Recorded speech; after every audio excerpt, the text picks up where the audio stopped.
ازيكم حبايبي؟ عاملين ايه؟ ان شاء الله تكونوا بخير. اهلا بيكم في قناه ابتكاراتي واكلاتي.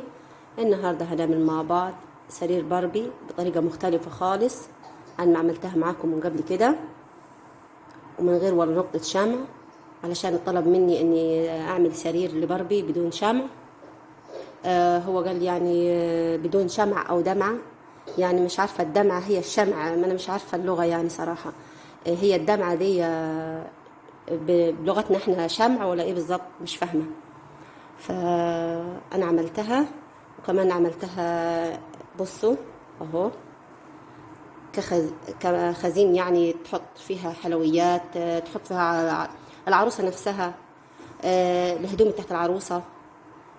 يعني حلوه خالص وبسيطه. يعني انا لقيت بنتي حاطه فيها حلويات وفول السوداني.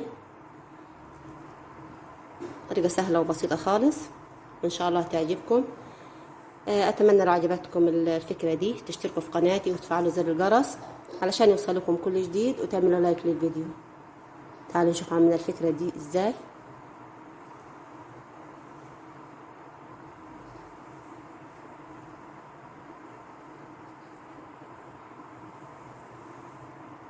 في البدايه هنا جبت علبه طحانيه، حلاوه طحانيه كده. هنا بمسمار فتحت كده، خرمتها كلها.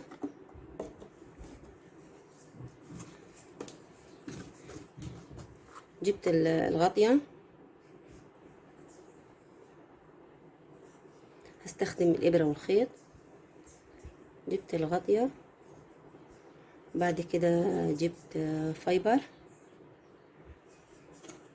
يعني حددت المقاس كده.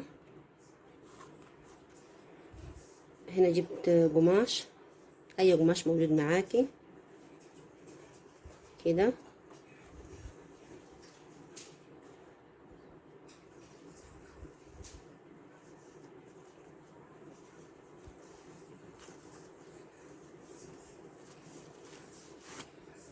وبإبرة وخيط وهخيطها.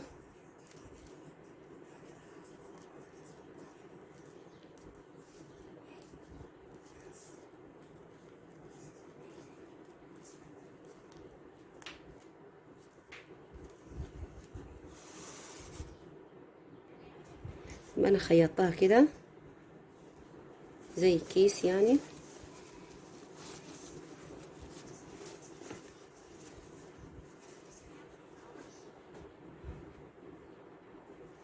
حط الفايبر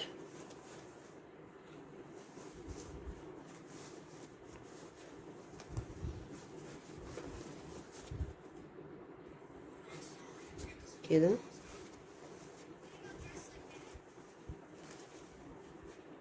واقفل هنا كده كده، وبالإبرة والخيط اقفلها كده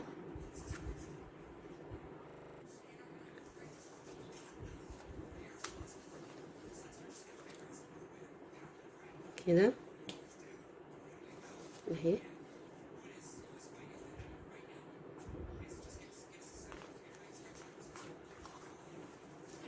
هاجي هنا على الغطية،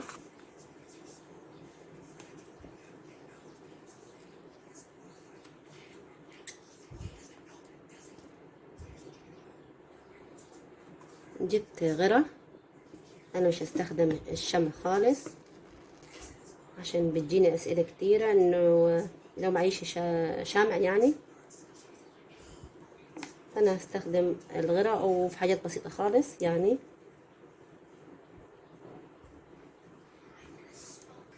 كده.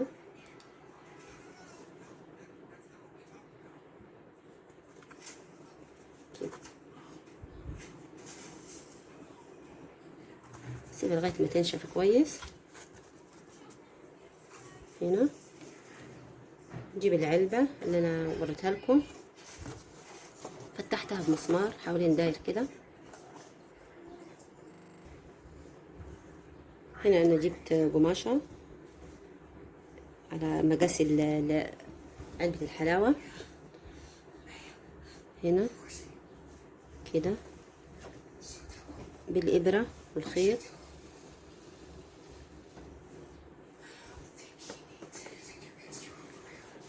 اكسرت كل فتحة انا فتحتها كده وشد كويس عشان تثبت تمام اهي.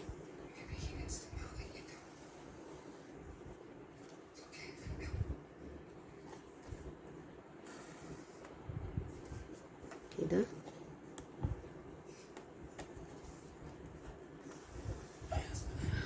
كده طبعا هو موضوع الشمع ده بيسهل بس الموضوع، لكن في يعني اي طريقة ممكن استخدمها غير الشمع.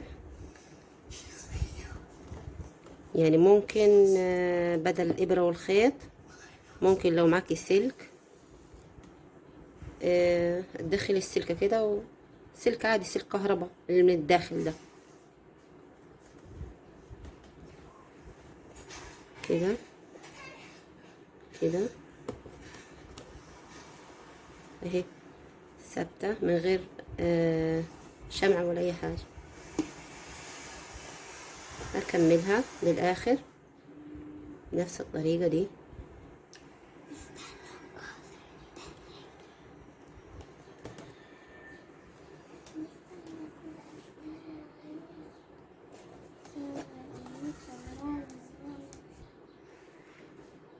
هنا انا فتحت فتحات صغيرة كده اهي.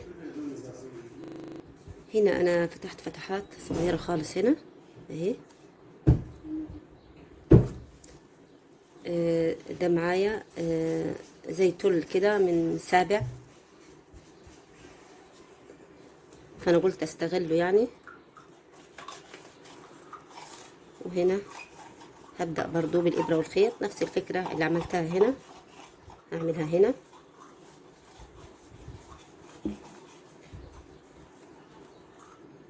كده.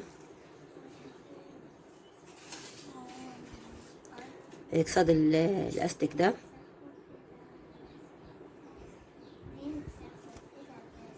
والفتحة اللي انا فتحتها كده. طبعا هو موضوع الشمع اسهل بكتير طبعا، بس اللي معهوش يعني شمع يقدر يعمل الفكرة دي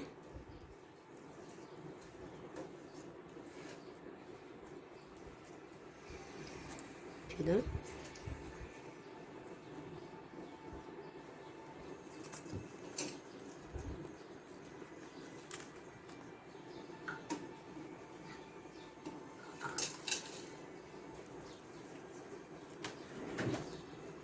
وكملها بالخيط نفس الفكرة، ادخل من الفتحة دي الفتحة دي بالشكل ده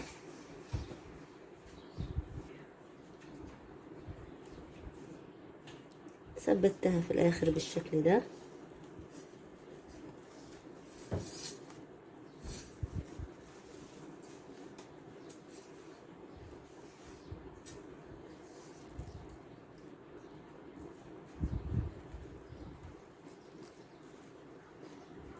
كده.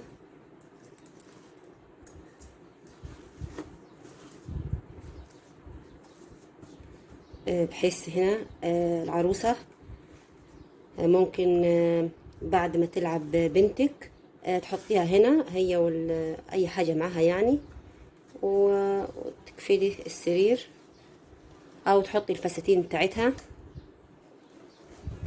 داخل العلبة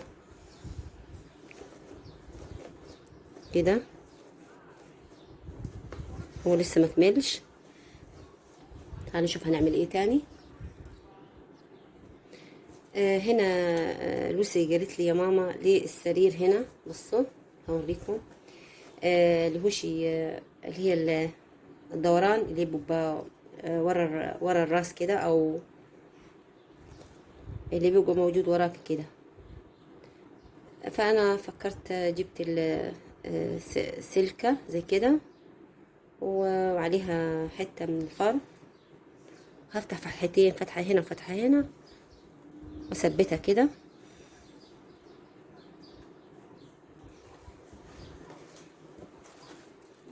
هنشوف مع بعض طبعا. هنا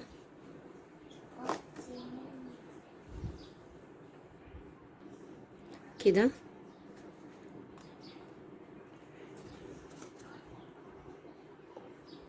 فتحة بسيطة كده اهي.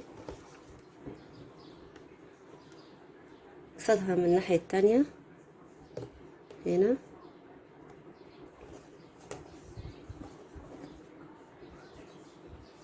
اهي هنا،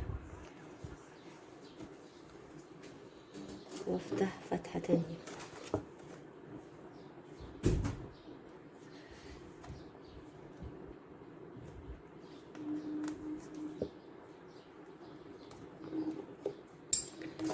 كده.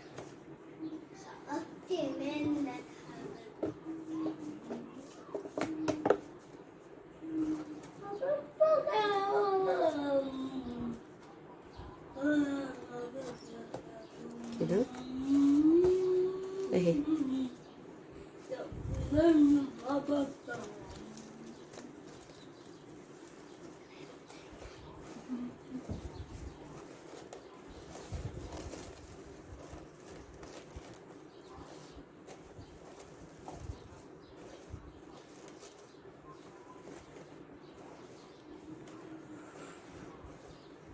طبعا هظبطها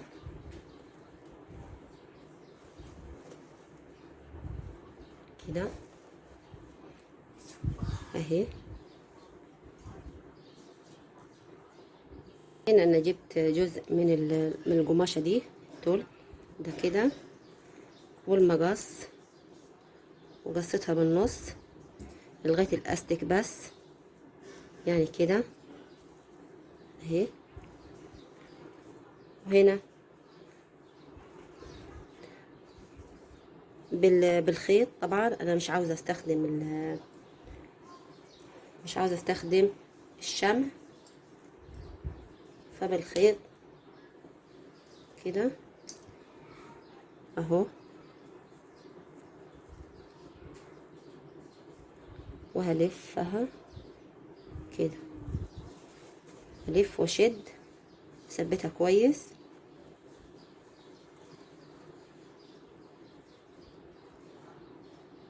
اهو. لحظة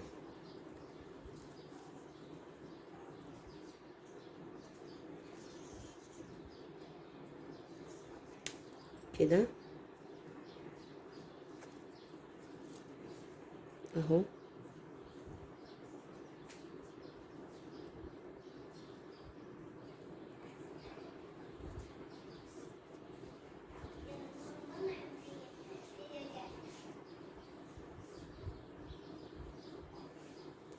الفها كويس، وبعدين اثبتها، اشدها كده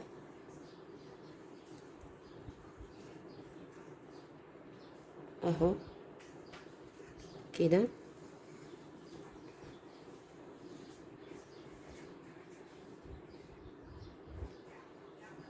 خيط كده، الف بالخيط واثبت، شدها كده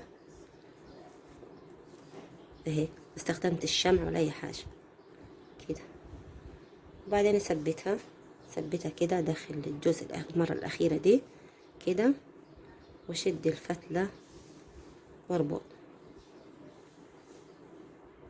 كده اهي.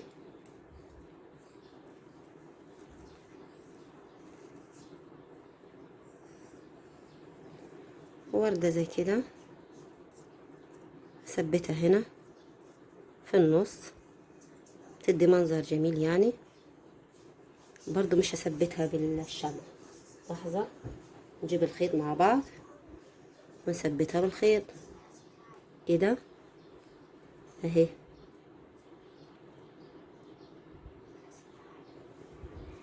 ادي الابرة في النص كده وثبتها.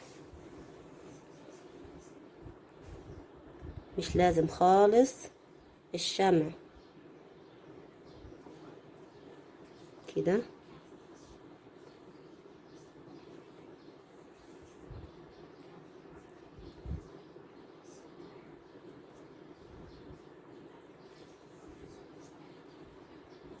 اهي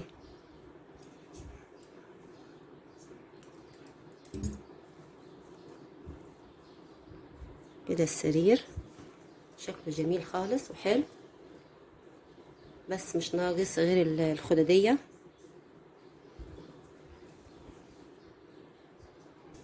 هنا جبت حتة قماشة قستها على السرير يعني بالشكل ده، اخيطها بالخيط واحشيها فايبر، اعدلها الاول وبعدين احشيها فايبر. ده الشكل النهائي يا حبايبي للسرير اللي انا عملته معاكم، سرير باربي. عملته بكل سهولة ومن غير ولا نقطة شمع اهو، طريقة سهلة وبسيطة خالص.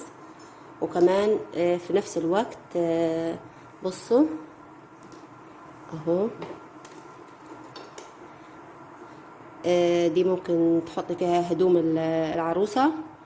انا لقيت لوسي حاطة فول سوداني وحلويات، ممكن برضو اي حاجة تخص الاطفال يعني ممكن نحطهم فيها.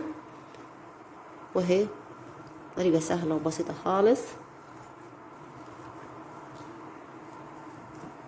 ايه رأيكم في الطريقة دي؟ كان الطلب مني من احد الاصدقاء كده اني اعمل سرير لباربي بدون شمع. ففكرت في الفكرة دي وقلت انفذها معاكم، وفعلا طلعت فكرة جميلة وسهلة خالص. اتمنى تكون عجبتكم الفكرة. ياريت لو عجبتكم الفكرة تشتركوا في القناة وتفعلوا زر الجرس علشان يوصلكم كل جديد، وتعملوا لايك للفيديو. يلا باي.